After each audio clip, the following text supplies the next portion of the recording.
Variety J is back to Shindo Life, coming back with another top 10 best bloodlines in Shindo Life. So if you guys want to see more Shindo Life content, or if you just like the videos, make sure to like button, subscribe, smack that bell next to the subscribe button, and comment below what your favorite bloodline in Shindo Life actually is. I'm very excited to get back to posting Shindo Life videos, and I think this is a good start. So yeah, without further ado, let's get right back into it. Alright, so kicking off this tier list is going to be Forged Rengoku coming in 10th place. Now, Forged Ren has always been a strong bloodline in this game, for some reasons more than others. Like, it used to be able to just give you infinite HP mode and chi no matter what, but right now it's just kind of a staple just because it's an easy bloodline to use to just iframe cycle. You could just use this bloodline in place of escape abilities because you could just rotate iframes with this bloodline, mostly because of this first move right here, because it's kind of really hard to hit you because you have hyper armor, which means that you cannot be knocked out of this, and pretty much you could just use this until your iframe comes back up. Not to mention the fact that the actual weapon ability of it is just easy to spam. So the 15-second cooldown, and for some reason people just don't block that much anymore, so it's easy to just use in general. Not to mention the fact that a lot of the other abilities are just really easy to use. It's just a really easy to use bloodline, easy to put into your combos just because you can just spam it, get out of situations that you otherwise wouldn't be able to get out of. But it's mostly going to be here for the mode and the first ability for obvious reasons. First ability allows you to just iframe cycle, and the mode itself is pretty good as well. Now, coming in 9th place is going to be the good old Strange bloodline right here. Strange Awaken, one of the old really strong bloodlines. It's still really good, but mostly for team fights. The main thing that's good about it is just going to be the mode. The C-Spec time stop obviously gives your HP back to what you had originally, and it does stun everybody inside of it. Just a really good ability. The actual weapon spec is an iframe that does damage to people as well, which is insanely strong. It's just a really good mode. It always has been, always will be. It's just,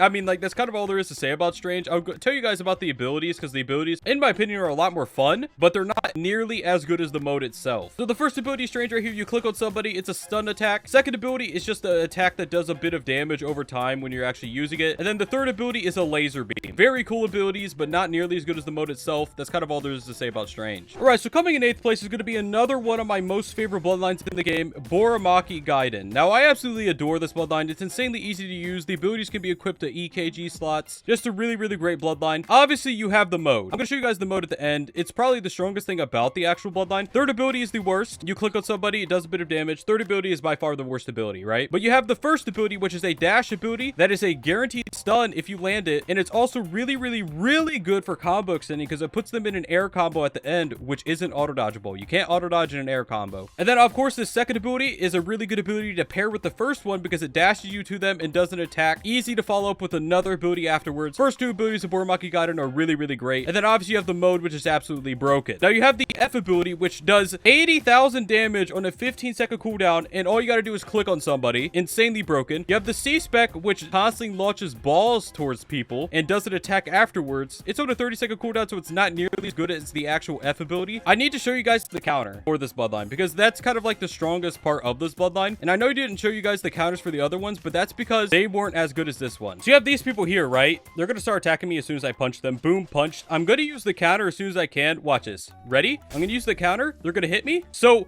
first of all, the length it lasts for is absolutely ludicrous. So it basically has a 10-second cooldown. The balls will chase them down no matter what. No matter how fast they go, the balls will chase them down and do attacks to them. So it's basically a 10-second counter that constantly chases people down and does damage. Insanely good ability because you can just spam the counter as long as they're hitting you. And then combine that with the F spec of the mode, and it just makes the mode absolutely broken for PvP content. That's kind of like the main thing about Boramaki Gaiden. The coming to 7th place is actually going to be Getsuga. Now, Getsuga, like, since release, has been really strong. Hasn't really been touched all that much. And as you guys can see, the block ability instantly puts me way up here. Why am I not in the body of it? Why am I literally tap dancing on this guy's forehead? I don't know. Ask Rel. Getsuga obviously has a pretty decent mode. It's insanely hard to hit you just because of how high you are up above the character. Nobody's going to hit you up here. They're going to think that you're in the character like you should be. So the mode just kind of has abilities that do a lot of damage. They're easy to spam. Easy mode to use. Like you guys can see, I'm just doing this, and that's the weapon ability. It kind of lets you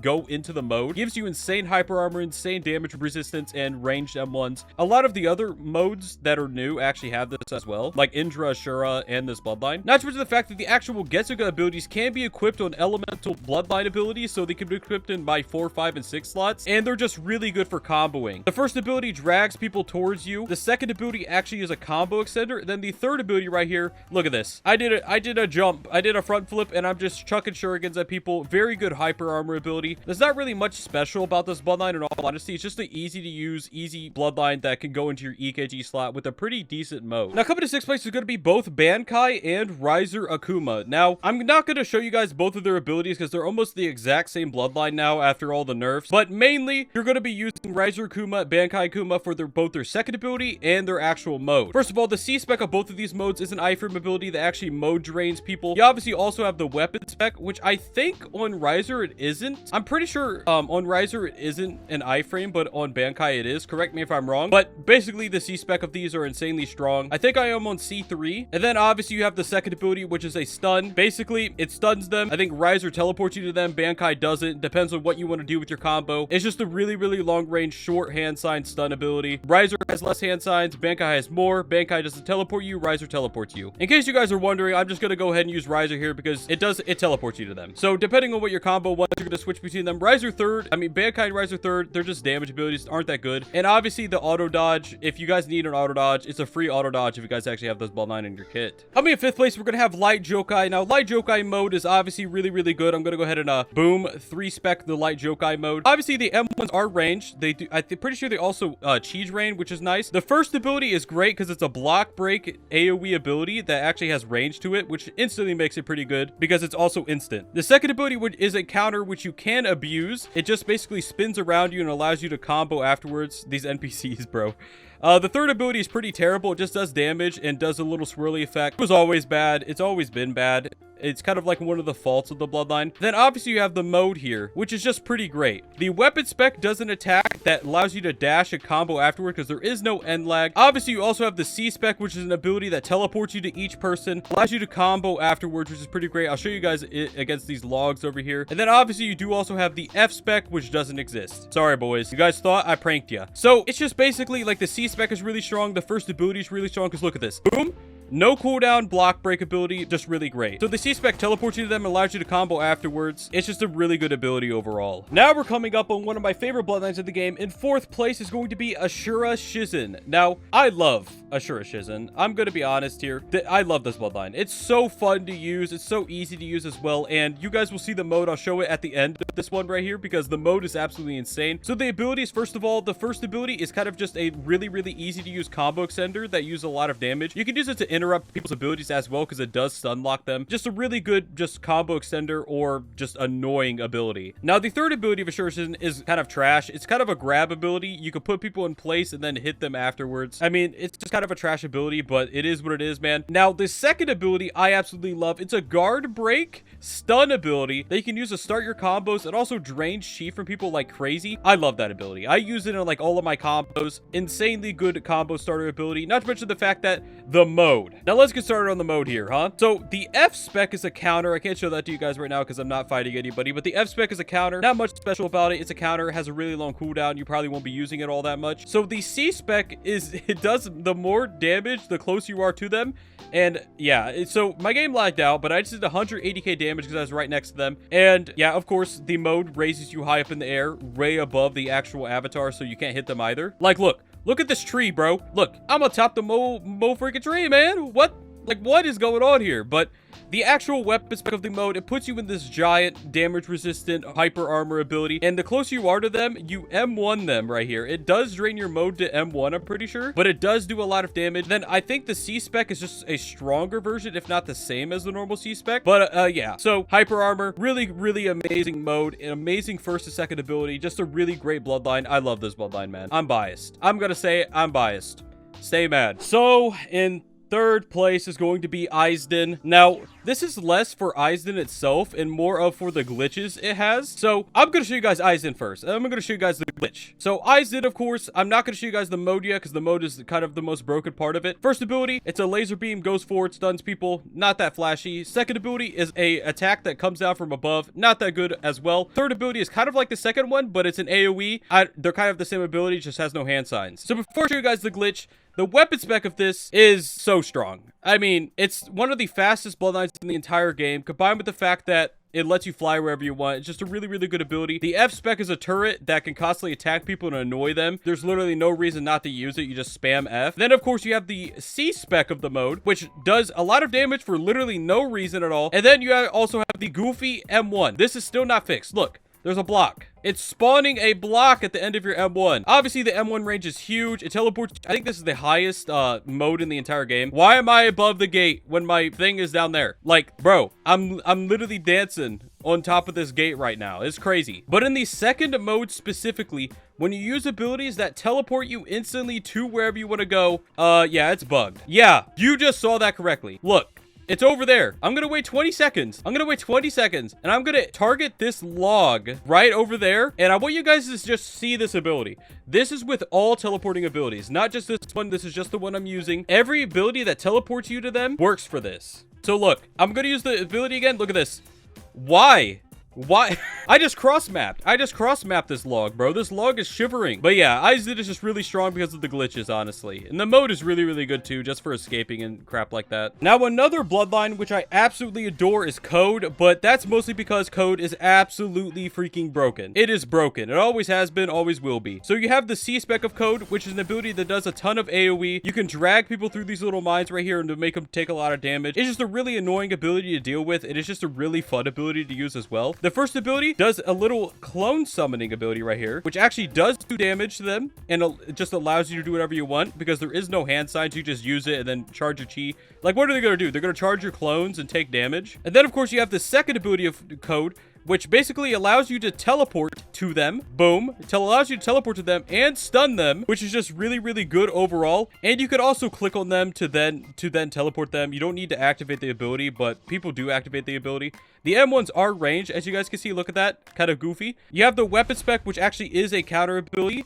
And then you have the F spec, which when you click on somebody, it drags them to you. But yes, you guys have probably noticed I didn't show you guys the best part of Code. So the third ability actually drags them. I can't drag a log, obviously, but it drags them and allows you to combo, and it then stuns them afterwards. Easily one of the most broken combo extensions in the game. Not to mention the fact that it is insanely easy to land. I love this bloodline, man. And then honorable mention 1 is going to be Eastwood Karashi. Probably one of the coolest bloodlines in the game. I mean, like, the M1s are insanely long ranged. They actually nerf the damage on them quite a lot. But the M1s are insanely long range. The actual C spec is a counter. No, not a counter. You click on somebody, it does a bit of damage to them. I think the weapon spec is a mode drain. I think it's just the mode is really, really good on Eastwood. The third ability as well is an instant iframe ability, which is insanely good. First ability is an ability that launches abilities forward, good for comboing. And then obviously you have the horse. I'ma ride my horse to the Old Town Road. You know what I'm saying? And then it does this little fart attack at the end. Honorable mention 2 is going to be Bruce Kaneki. It got really, really hard buffed recently, so the actual moves of it are pretty much auto-dodgeable abilities, and they're just kind of good because of that. I mean, like, that's kind of all there is to it. You kind of just spam the abilities to make unauto-dodgeable combos. It did 100k damage just from spamming it. That's pretty much it. Combined with the fact that the M1s do a lot of damage, the weapon spec is a dash ability, and then the F spec, okay, there is no F spec. The C spec is kind of bad. It's good for locking people in place for your team to actually hit them. I think that might have been fixed. They might have iframes now, but it's just kind of a goofy ability. It's mainly good just for these abilities right here, because look, you can just spam them over and over again. Does a bit of damage to people, not dodgeable. Also, why am I this color? I don't really know, but yeah, Bruce Kaneki, boys. Now, coming in first place is going to be the new Rel bloodline. Some of you guys may object to this, but some of you guys may know the power of the Rel KG. The goofy, most gimmicky Rel bloodline in the entire game. Rarest, by the way. 1 out of 20,000 rarity. And I do have it, of course. I have little Rel Bad floating behind me right here. But of course, with the actual Rel KG, I mean, like, these abilities have insanely long cooldowns, so I'm only gonna be able to show them to you once, okay? So the Q spec is a dash ability. You get a little animation here, and I'm pretty sure it gives Ryo to you and the actual person, or it might give you Rel coins. Wait, yeah, see, 2 hours left. I'm pretty sure it gives you Ryo and Rel coins, if I'm not mistaken. The second ability right here, no, the second ability is the Rel coin ability. It does have the cooldown of 2 hours, which is great. You know, I love cooldown abilities that take 2 hours. Reminds me a lot of the old Baron mode, but you could just cheat that by rejoining the game. You can't do that with this one. The third ability, which just gives you Rio. It's just pretty much an infinite Rio ability. It does no damage. It just gives you Rio. Look, it lasts forever too. So if you want Rio, buddy, here's your Rio. It's... This is so goofy, man. Like, why? But yeah, you could get infinite Rio with this. Like, you guys... Dude, this is so freaking weird, man. Yeah, #1 bloodline just for this. Infinite Rio, guys. Look at this. Not to mention the fact that you get 10k Ro coins. Like, this bloodline is absurd. Now, the actual F spec, I don't think it has one, but the weapon spec is a counter. Obviously, I can't show that to you guys, but I'm doing a little pose right here. It's a counter. I'm pretty sure it one-shots. You only get to use it once per hour, but the C spec is the reason why this is #1. I think the third ability alone could make it #1, combined with the fact that it gives you Ro coins for free. I mean, it's just a really hard bloodline to get, but it is what it is. The C spec dashes you forward. You get this little cool animation. Look at me bouncing my head. It's Rel Bad with his deep voice arc. So the C spec is an insanely long cooldown after this, but it actually one-shots them. Look, okay, we got that 5-minute animation going on here. Look at this. But yeah, it one-shots people, 500k damage. It one-shots. I don't think it actually one-shots if they're in mode, but out of mode it will one-shot them. And yeah, it has a cooldown of an hour, but it does one-shot people. I'm also pretty sure it actually gives them Rio when you kill them, or levels. Actually, I think the first ability gives you levels. Okay, but yeah, look, I mean, like, why wouldn't this bloodline be #1, dude? I'm over here flexing on these haters, man. You know what I'm saying? But yeah, #1 bloodline right here, buddy. Anyways, guys, that's actually gonna be it for this tier list. If you guys enjoyed this video, if you guys enjoyed the Superman pose, if you guys want more Shindo content, hit that like button, subscribe with the bell on, ring that bell, and comment below what your favorite Shindo Life bloodline is. Hope to see you next one, boys. Peace.